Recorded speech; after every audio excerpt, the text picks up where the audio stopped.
Hello, Pastor Rick, Journey of Faith Baptist Church. I'm glad you stopped by today. Hey, I want to talk to you about a couple of things about self-esteem. We recently had an article I published on our church page. It's not on our web page, but we have a Faith Life page specifically for our church. And that actually had quite a few responses to it. So I wanted to address this again because self-esteem is something that many people struggle with. And certain ages struggle more than other ages, but we all struggle at some point. We wonder, did I measure up? Am I good enough? Does what I do matter? All of these are tied to our self-esteem. When our self-esteem is high, those questions, though they may be there, they don't have as much weight. But when our self-esteem is low, we can wonder if our being on this earth even matters at all. Am I talking to you today, friend? Let me share with you something. It's going to be our jumping off point today. We're going to dive into this topic of self-esteem. We're going to do it from a platform of Scripture. And I'm going to spend several days on this so that we just have a few minutes so that you can think about things and meditate and even pray about them. Our text for this morning comes from Proverbs chapter 4, verse 23, written by what many can believe is the wisest man who ever lived, King Solomon. Solomon is King David's son. Very wise. People from all over the earth came to him. Kings and rulers came and bowed down before him and asked his wisdom and his guidance on many political things and political issues. At that time, Israel was a superpower in the earth. Very powerful, very wealthy, very rich. Amazing kingdom at the time. He's writing this to his son, and he says this. In Proverbs chapter 4, verse 23, he says, "Keep your heart with all diligence, for out of it springs the issues of life." Keep your heart with all diligence. In other words, protect your heart. Now, why would this be important? Because I think what we let in influences our self-esteem. We should be very careful who and what we let into our heart. When I say our heart, it's not the organ that pumps blood. I'm talking about the very core and essence of who you are. It's actually in your mind, but we tend to, when we say, "Oh, that touched my heart," we hold our chest because we're talking about something so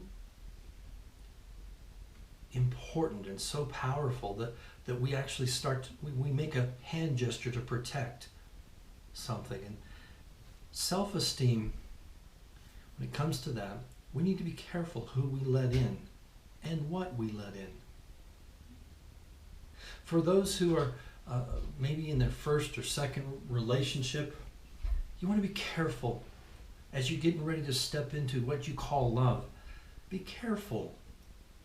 The Bible wouldn't tell you to do something if you didn't have the authority and the power to do it. That would be cruel. When Scripture tells us to do something, it's because we have the power and we have the authority to do something. And I'm asking you today, would you take authority over your own self-esteem? Would you dare to demonstrate your own power and your own strength?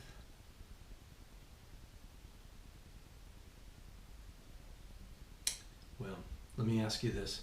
Will you be careful who you let into your heart? I'm going to share a story about one of my girls.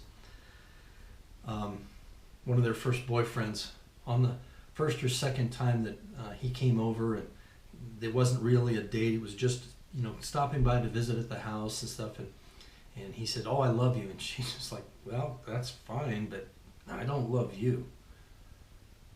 Not that she couldn't someday, but she was protecting her heart because he was trying to get to the center of who she was and find her vulnerability through the word love. His intentions were to use her, and she knew it. And she wasn't about to let him get close. One of the things I use for my personal experience is, and there's a lot of things as a pastor or any kind of leader or authoritative place in life, you're going to get criticism. And criticism can rule you and ruin you. Somebody who has no emotional tie to you or your family can say all kinds of things over the internet because they know they're safe. They know they never would have to confront face to face. Oh, and I would welcome that. So this is what I live by. If I don't need that person's compliment to make me who I am, then I don't accept their criticism. Now, criticism being, we're talking about many things here. Criticism can be a constructive thing. I listen to constructive criticism, but I reject criticism that is just off the cuff, out of hand. You're a moron, you're dumb, you don't know what you're talking about. Friend, you've never walked in my shoes. You have no idea what I know. I have no idea what you know. But listen, let's go back to this. If you don't need their compliment to make you the person that you are or to shape who you are, then you certainly don't need their criticism. So the Bible tells us, protect your heart, guard it, watch carefully. Be careful what you let in. I'm going to read a couple of other renditions of this, different translations, and this will give you a fuller picture. I've read from the New King James. Keep your heart with all diligence, for out of it springs the issues of life. The New Living Testament renders that scripture this way.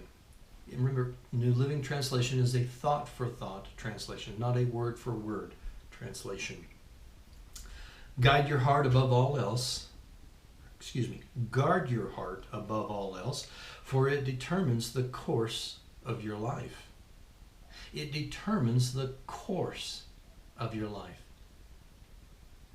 Now, if you want to avoid taking a lot of trails that will lead to heartache, guard your heart. Be careful who you let in. Be careful what you let in. We'll talk more about that again tomorrow. But for today, one thing. Guard your heart. I'm Pastor Rick, Journey of Faith Baptist Church.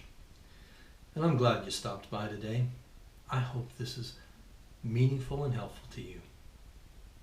God bless you. Good day.